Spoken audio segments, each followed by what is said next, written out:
کرم کی صورتحال سے آپ کو آگاہ کریں گے۔ کرم کی صورتحال پر ممکنہ معاہدہ تاحال نہیں ہو سکا ہے۔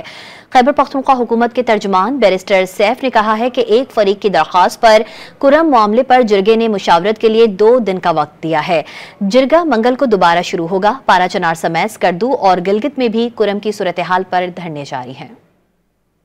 کرم میں صورتحال معمول پر نہیں آ سکی۔ پارا چنار میں بدستور پریس کلب کے سامنے مظاہرین موجود ہیں۔ خوراک، ادویات کے بحران اور سڑکوں کی بندش پر مجلس وحدت المسلمین کا گلگت اور اسکردو میں بھی آج 5ویں روز دھرنا جاری ہے۔ مظاہرین نے ڈور کو کہا کہ پارا چنار کے عوام کو انصاف ملنے اور مطالبات پورے ہونے تک دھرنا جاری رہے گا۔ مشیر اطلاعات خیبر پختونخوا بیرسٹر سیف نے دعویٰ کیا کہ جرگے میں تمام اہم نکات پر اتفاق رائے ہو چکا۔ کرم معاملے پر ایک فریق کی درخواست پر جرگے نے مشاورت کے لیے 2 دن کا وقت دے دیا۔ جرگہ منگل کو دوبارہ ہوگا۔ ادھر کرم جرگے کے تحت ممکنہ معاہدے کی مبینہ نکات کے مطابق دھرنا فوری طور پر ختم کیا جائے گا اور مرکزی سڑک جلد کھول دی جائے گی۔ سڑک تری منگل سے چھاپڑی تک کھولی جائے گی۔ نکات میں یہ بھی درج ہے کہ سڑک پر ہر 1 کلومیٹر کے فاصلے پر فوج کے دستے تعینات ہوں گے۔ سڑک پر کسی قسم کی بھی خلاف ورزی کی صورت میں متعلقہ گاؤں کو خالی کروا کر مسمار کر دیا جائے گا۔ کوئی بھی شخص